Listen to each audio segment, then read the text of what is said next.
Okay, so today's second talk is by Subham Dutta Chowdhury from ICTP, and he's going to talk about symmetry and causality constraints on Fermi liquids. I'll send you a reminder when maybe 5 minutes are left. Okay. Okay. Um, okay. So let me start. First of all, I would like to thank the organizers for inviting me to give this seminar. So I'll explain how symmetry and causality can put constraints on one of the most predominant phases in nature, which are Fermi liquids. Okay. Okay, so this is based on this work which appeared earlier this year with Umang Mehta, who is a postdoc at University of Colorado Boulder, and Luca Della Creta, who is a professor at University of Chicago. Um, so this will be broadly the outline of my talk. So I'll first explain why I'm doing what I'm doing.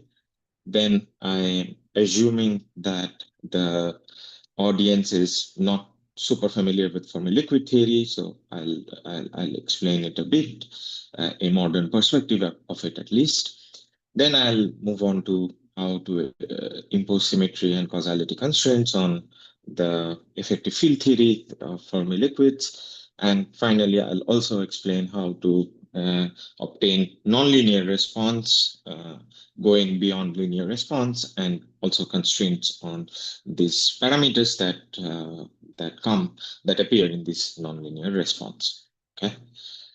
Please stop me at any point to ask questions. I have about 20 slides, so I'm hoping that there will be discussion and so on. Okay, so let me begin by motivating. So conformal field theory, the playground, today's playground will be conformal field theories. And conformal field theories are important for various points of view. These are quantum field theories with conformal invariance, that is transformations that preserve angles, for example, as you can see in this picture, as a prototype example.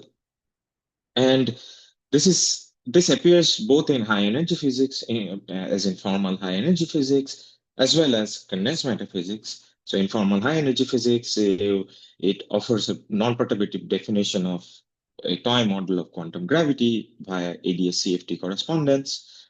And of course, in condensed matter physics, it appears as the description of the critical point in systems undergoing phase transition. Okay. And the question that I want to ask today is that what happens if we take this conformal field theories, these field theories with enhanced symmetries, and we deform them by chemical potential? Okay. Now, one can think of it in different ways. Uh, Chemical potential, to me, like the one way to think about it is that chemical potential is a relevant operator, and what it does is that it triggers an RG flow, and at low energies there is a plethora of very rich phases that can appear in a conformal field. This, when you add a chemical potential, it might break the U1 symmetry of the conformal field theory. I'm assuming that the conformal field theory has a U1 symmetry. Uh, so then, like, the low energy phase can be described by the Goldstone bosons of this broken U1 symmetry. And very often, most of the time, what we obtain is a conformal superfluid, okay, which is a fluid with zero viscosity. It realizes conformal and Lorentz invariance nonlinearly, and this has been well studied by Ratajji and collaborators since in recent years. Okay. However, there are also other exotic phases available that can be possible. For example, the adding a chemical potential might break the U1 symmetry, the rotation as well as translational symmetry. And in the IR, you might see the system organizes itself into some sort of a lattice-like pattern, which in condensed matter literature, people call it conformal solids. Okay. The other possibility is that you break none of these symmetries, like at least explicitly. And in the IR, you have a well-defined Fermi surface, and since this is interacting, it will be a Fermi liquid. Okay? And there are also examples of this from various UV examples that you can construct. So conformal field theories therefore like provide a rich playground for obtaining new phases of matter. And all of these different phases of matter, for example, the superfluids, Fermi liquids, solids, they are described by their own effective field theory. Okay, they have their own degrees of freedom, and as in any effective field theory, you also have Wilson parameters, which parameterize our ignorance about the UV. Suppose that we don't know what CFT appears from, or what is the UV theory. The information that information is encoded in the Wilson coefficients of the effective field theory. My aim is to ask whether we can say anything about these Wilson coefficients without explicitly assuming anything about the UV CFT, or assuming some particular UV completion of these effective field theories. Okay. Uh, okay. So this sort of a program or idea is not something new. This, at least in relativistic quantum field theories, this is kind of well known that not anything goes, which means that if you take an effective field theory and you tune your effective field theory parameters around to any values, that is not allowed. In fact, and one consequence of this is that if you compute now the S matrix in your effective field theory, S matrices are supposed to obey some axioms of quantum field theory, such as analyticity and unitarity. And if you play around with these effective field theory parameters, you vary them in a way wildly, you will see that for some choice of parameters, you actually violate the analyticity and unitarity of your S matrices. So therefore, analyticity and unitarity basically tell you that your effective field theory parameters cannot just take any values. It must be there are some bounds on the effective field theory value parameters. Okay. Now I would like to ask the same question in this kind of condensed matter like phases that I just described to you. Can the effective field theories describing these IR phases be can they take any parameters basically? Okay, and I'll show you that even though since Lorentz invariance is broken, I mean these are non-relativistic systems, even though S matrices are no longer good observables, but there still exists some observables which are sensitive to symmetry as well as causality in the effective of the underlying microscopic theory. And for this talk, I'll focus on the fact that I have a Fermi liquid low energy phase, but one can ask similar questions when, for example, the low energy phase is superfluid. And I would highly encourage all of you to check out this series of works by Paolo Creminelli, where they constrain superfluid effective field theory from these considerations, from very similar considerations, and these are supposed to have wider implications for in context of cosmology and so on. Okay. Any questions so far? Okay. So let me try to motivate why I'm interested in Fermi liquids. So Fermi liquids are one of the most abundant finite density states in nature. It appears in liquid helium to possibly high density QCD, as well as interior of neutron stars. So it makes sense for us to study such properties of Fermi liquids. Um, Also, so the beauty of Fermi liquids is that even though these are strongly correlated, strongly interacting electrons, the excitations of Fermi liquids behave almost like free electrons with renormalized properties, and so therefore the thermodynamic predictions and prediction of transfer properties are very robust for these phases of matter. They're characterized by some certain peculiarities. For example, the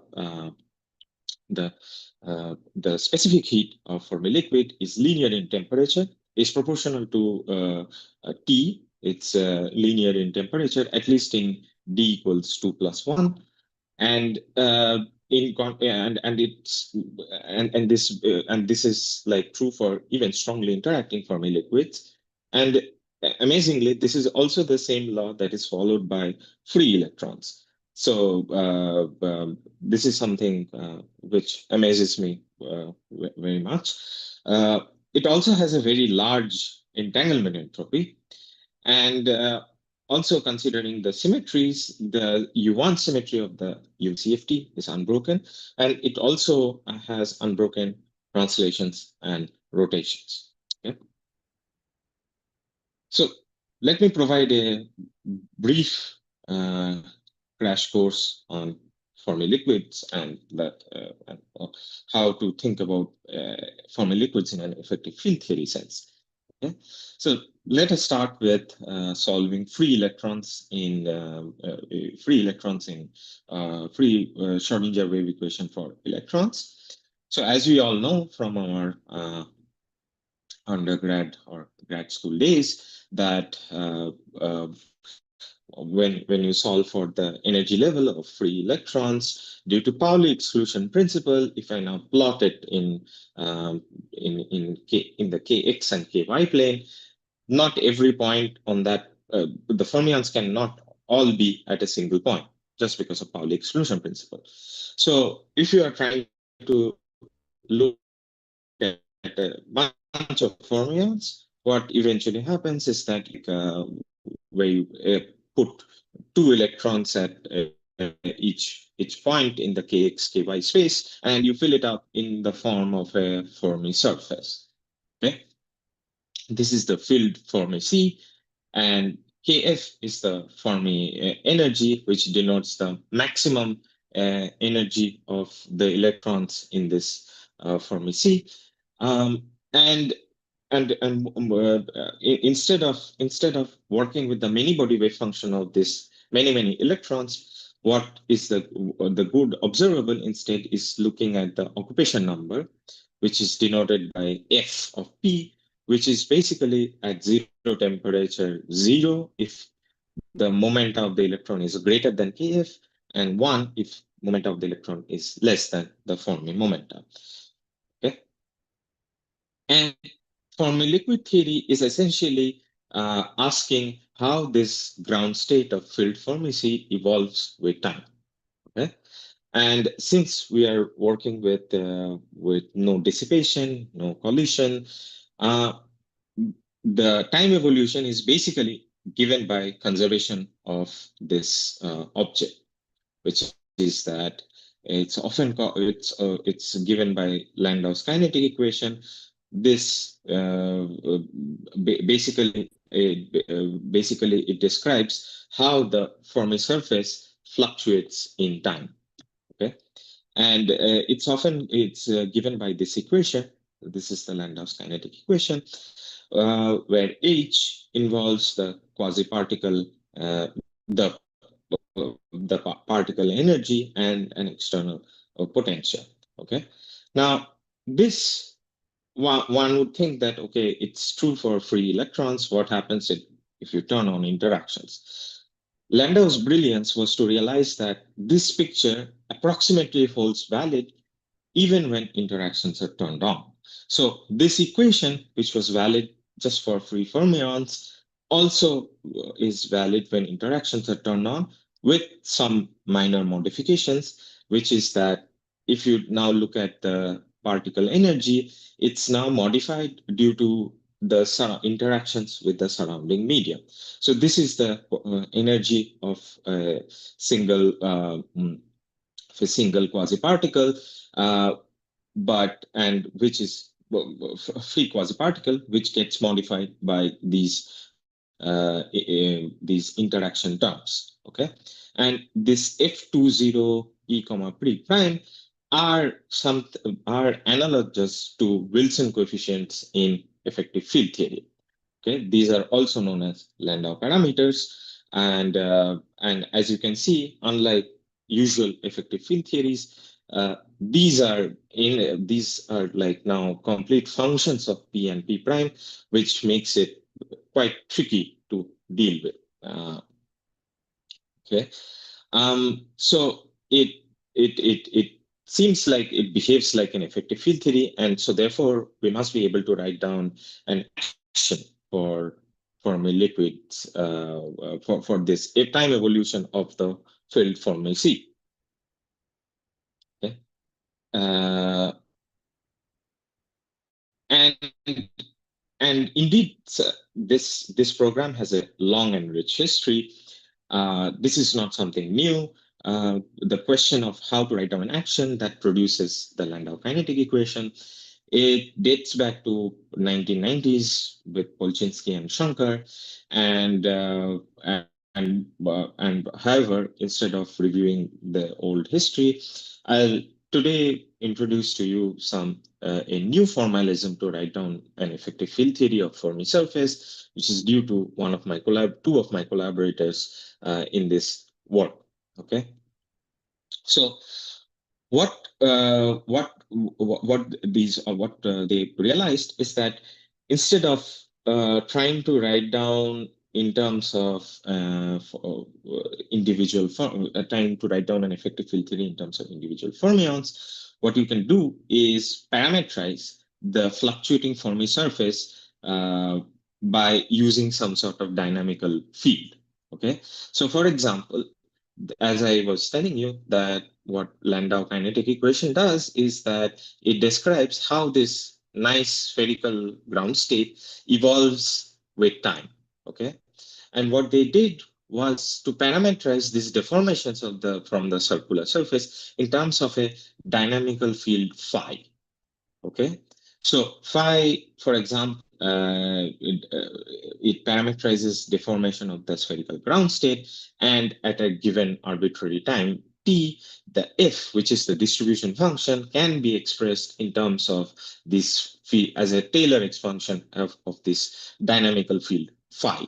Okay, so this is the spherical ground state, and then you have slight deformations, and this is highly nonlinear. This is the linear term. There are phi cube terms, and so on and so forth.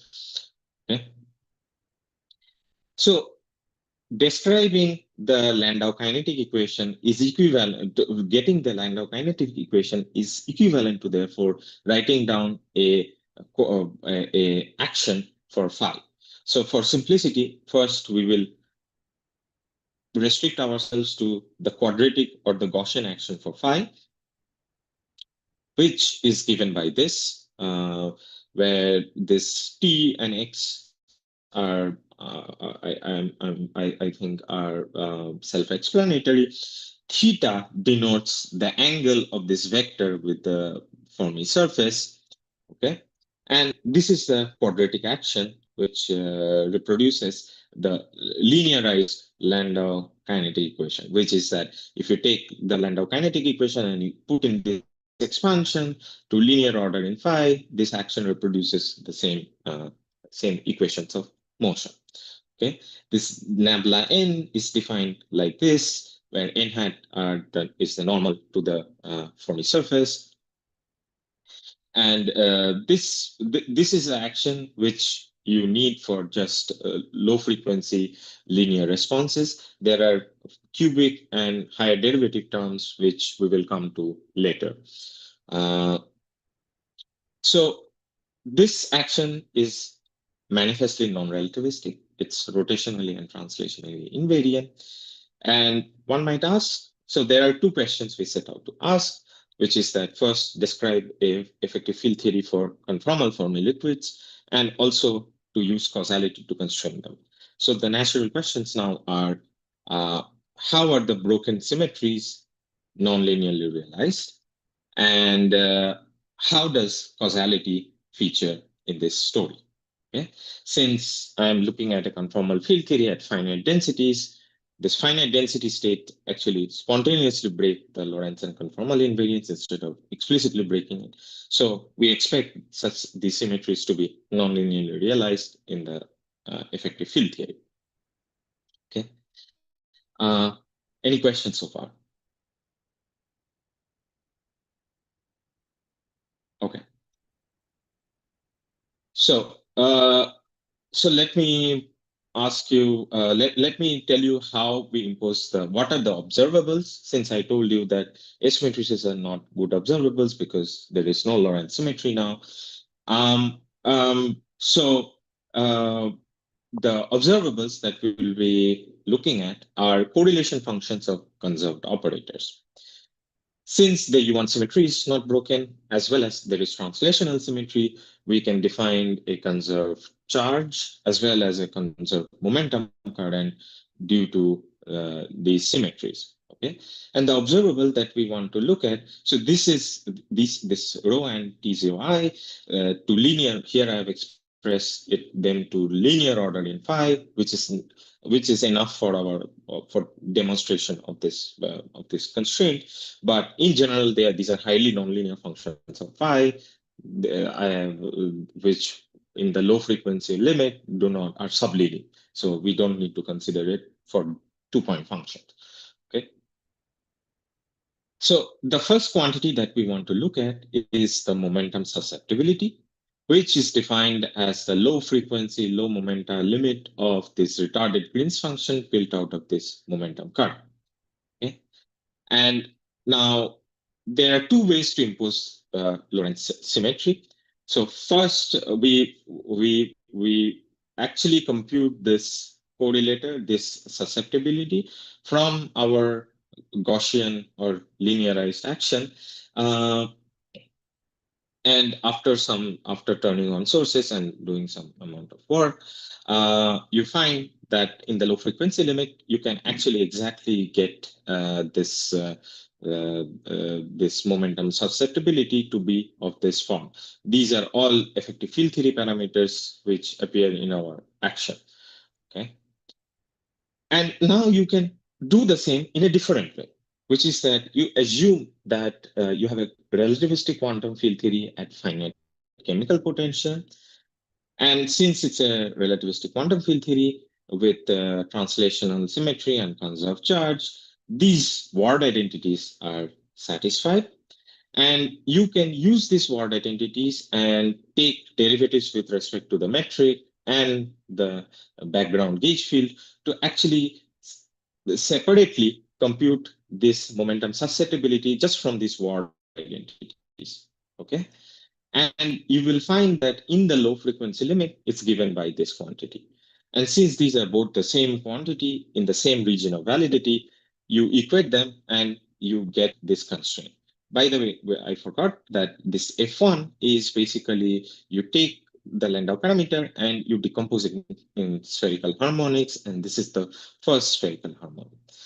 So this makes it clear that even at the level of the leading Wilson parameter, there are infinite number of Wilson coefficients. So all parameterized by FLs, L's runs from 0 to infinity. Okay. So this is the constraint due to Lorentz invariance. Happily, we recover an old constraint by Gordon, Dame, and Chin.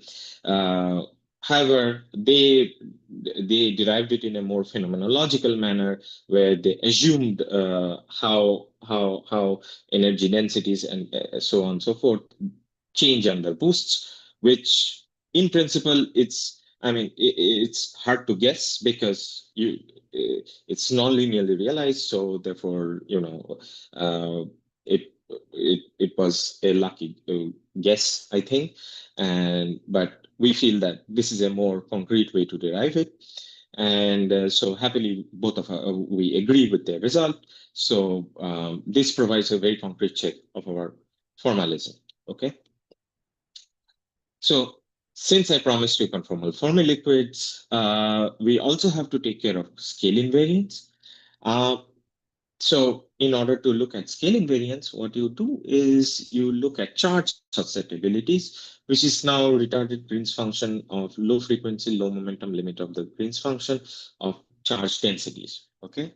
Similar to the previous case, we first computed using our Gaussian action, and it turns out to be dependent on F0 of the Landau parameter.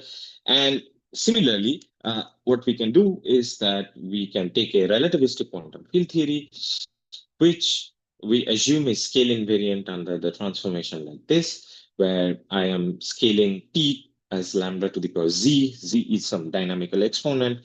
For conformal field theory, z will be 1, but you can also have other z scalings for different type of symmetries.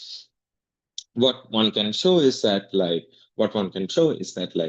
density in such a theory at finite chemical potential must be proportional to mu, which is the only scale available in this theory, like in this manner. Okay?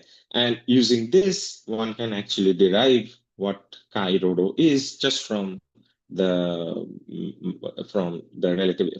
symmetry arguments. Okay, and again, since these two are actually the same quantity evaluated in once in the effective field theory and once through symmetries, they must be equal, and we get a constraint on F0 due to scale invariance. And we believe that this is the first of its nature. This is the only result in nature regarding only result in the literature regarding scale invariance of Fermi liquids. Okay. Okay. Any questions so far regarding the symmetry constraint?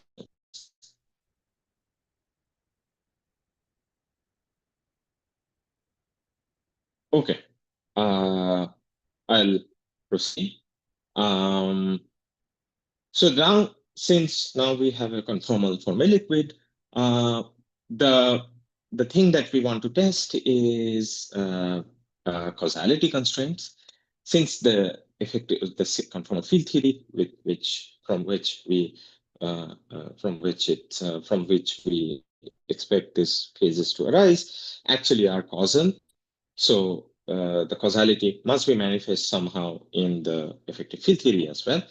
So in order to do that, what we do is look at the condition for causality in quantum field theories. And causality implies that suppose you take two local operators in quantum field theory, for space-like separation, they must commute. Okay. Now, if you look at the Fourier transform of the retarded Green's function involving these two operators, you can make the following observation. Now, this position space retarded Green's function of these two operators has support only on the future light cone.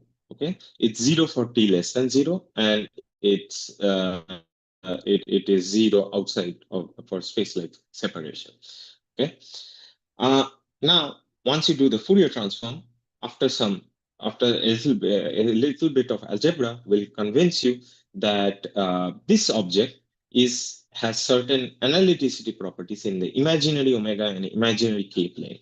So one can show that the Fourier transform of the retarded Green's function is analytic in the forward light cone of imaginary omega and imaginary k. So basically, which means that it must be analytic for imaginary omega greater than imaginary of part of k.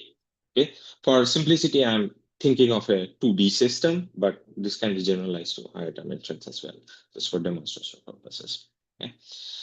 So this therefore tells you that if there are non-analyticities in this retarded Green's function, they must obey this sort of an inequality. Okay. What this means is that you solve for the dispersion relation in terms of momenta for your system, and they must obey this kind of an inequality. This will become clear just in the next slide. Okay.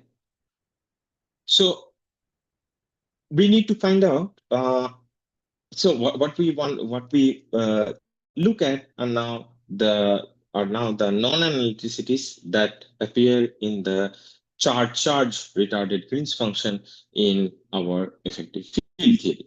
Okay, and since very conveniently our effective field theory is an action for charge density, the singularities in the Green's function that can appear, one can actually get it by just solving the equation of motion. Okay, and there are several sources of non-analyticities. So if you compute the Green's function, if you compute the Green's function of retarded Green's function of charge densities using the effective field theory, you observe two sources of non-analyticities. Okay, the first one is a branch cut-like non-singularity that appears in the Green's function. This is the particle hole continuum. Basically, like you can excite within this region, you can excite particle hole pairs about the Fermi surface with arbitrary small energies, and they form a continuum. You can excite any energy, so therefore it forms a continuum. And intuitively, one can think of it like the two particle continuum that appears in relativistic in the 2-point functions in the relativistic field theories, quantum field theories.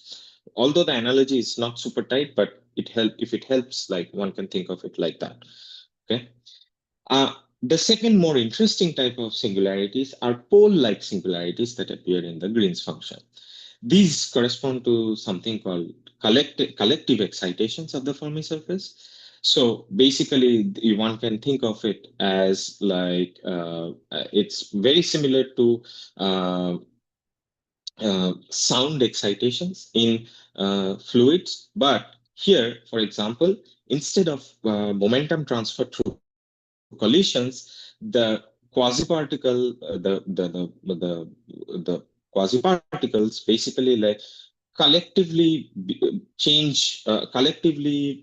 exhibit excitations through interactions with the Landau parameters. Okay, so there is no collision taking place, but due to the Landau interaction between neighboring quasi-particles, you have some sort of collective excitation emerging in Fermi liquids.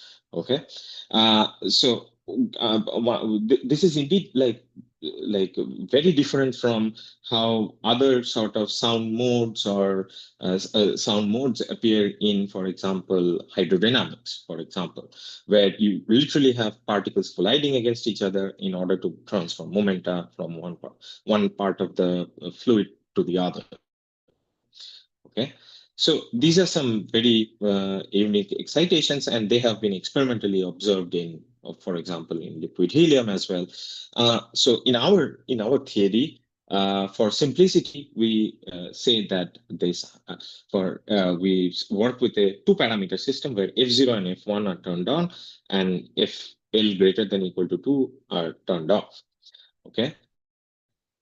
And this basically like tells you. So if you now demand that our previous causality condition is valid, it basically tells you that the speed at which the sound modes and the particle hole continuum emerges, they must be subluminal, basically. So I'm using natural units where C is 1. So these quantities, these velocities must be less than 1. All of these velocities can be solved in terms of this F0 and F1s. And now, therefore, demanding this, we obtain this plot in the two-parameter toy example that we have. Okay. Let me explain this plot. So this gray shaded, so on the x-axis, on the y-axis, we have F1, on the x-axis, we have F0. And this gray region is obtained by demanding that the Fermi velocity must be less than 1. Okay.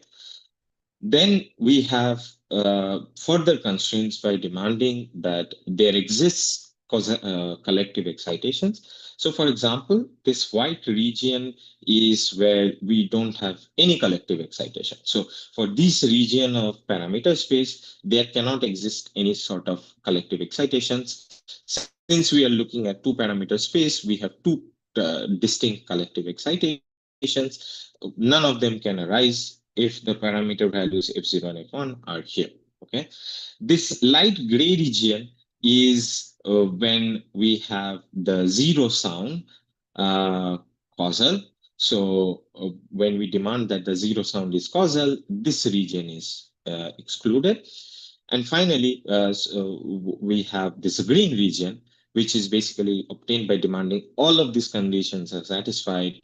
And so this is the allowed space for the Fermi liquid parameters. And I must point out that people also study thermodynamic constraints on Fermi liquids. And in our normalization of Fermi liquids, it turns out that these such thermodynamic We have constraints 5 minutes. okay. I'll try to wrap up. So only FL greater than -1. And it turns out that such causality constraints are actually stronger than the thermodynamic constraints. And so, and we also think that these are the first ones in the literature. Okay, so I've been telling you a lot about like effective field theory and how to constrain them. Now you might ask the question, well, how do we know that these are indeed satisfied? So what we do is we test our constraints in concrete microscopic examples. So we do a perturbative check of a Lorentz constraint, which we do by taking free fermions at finite chemical potential and coupling it to a 4 Fermi interaction like this. This exhibits a Fermi liquid phase. And you can compute the density 2-point function to read out the Landau parameters. These are the type of diagrams which contribute. We evaluate them and we find and we check that perturbatively our Lorentz constraints are satisfied.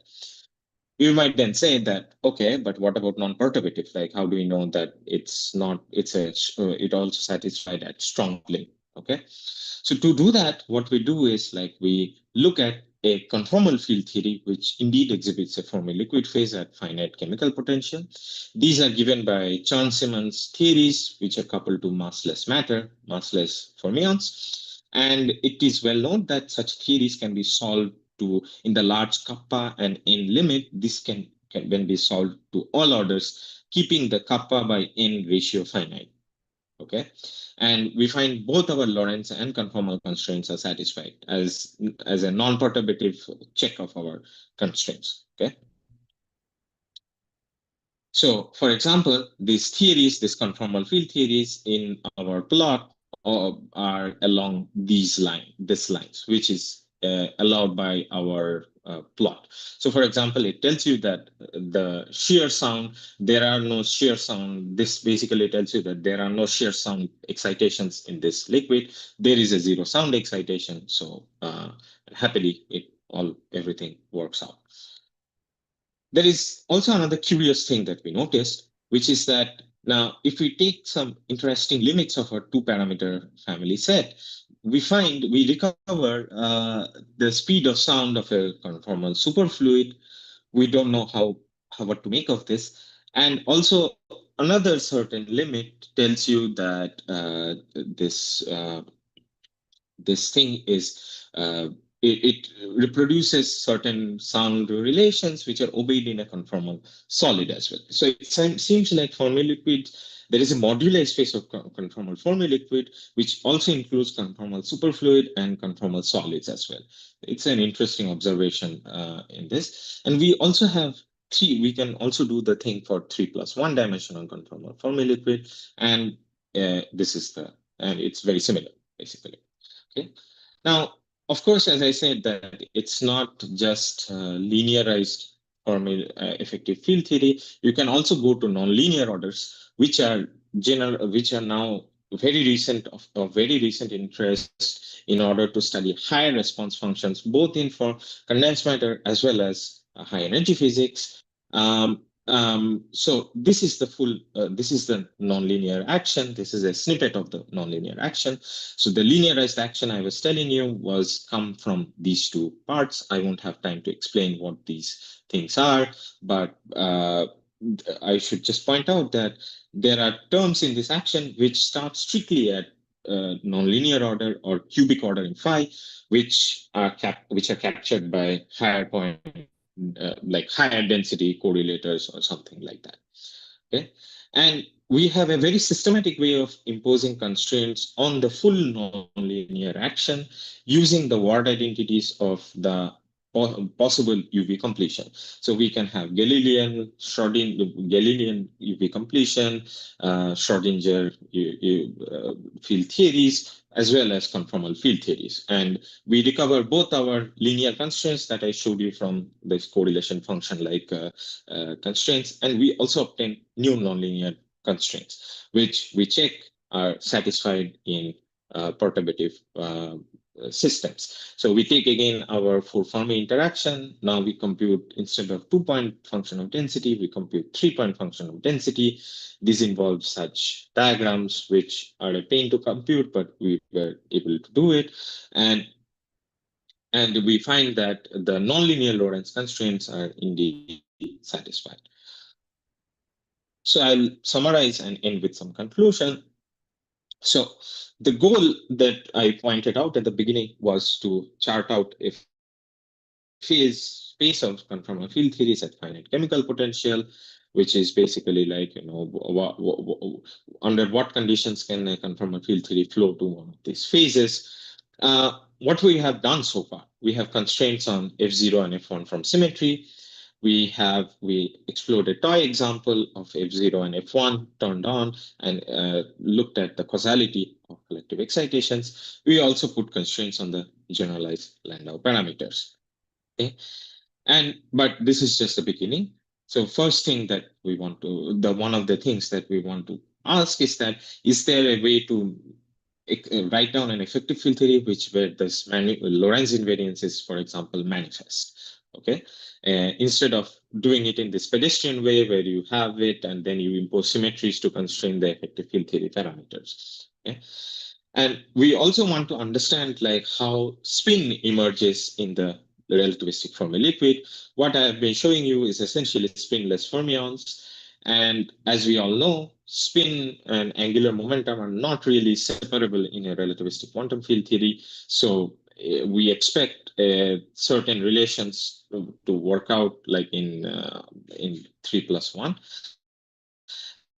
In 2+1, basically what happens is that, like, when you look at these UV theories, when you integrate out the higher, when you put them at finite chemical potential and you integrate out the heavy degrees of freedom, they are actually described by spinless fermions. So we got away with that in our analysis because the UV theories we looked at indeed were reduced to spinless fermions in the Fermi liquid phase. But such a thing will not be possible in D equals 3+1. And we expect that in order to make some predictions or some like test our example results against QCD, for example, like we need to incorporate such spin degrees of freedom.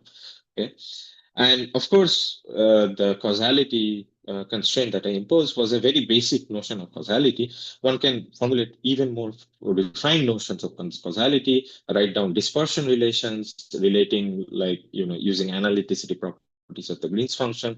And we expect that that will lead to even more refined bounds and higher constraints on higher FLs. Okay, so with that, I'll end, and thank you for your attention. Thank you for the nice talk. Any question from the audience? Please unmute yourself and ask.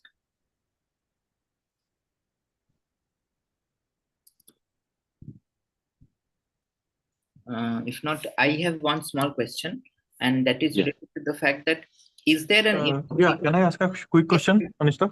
Yes, please. Yes. Hello. Hello. Shonda, great talk. So I'm just asking just one question that for the pure mathematical point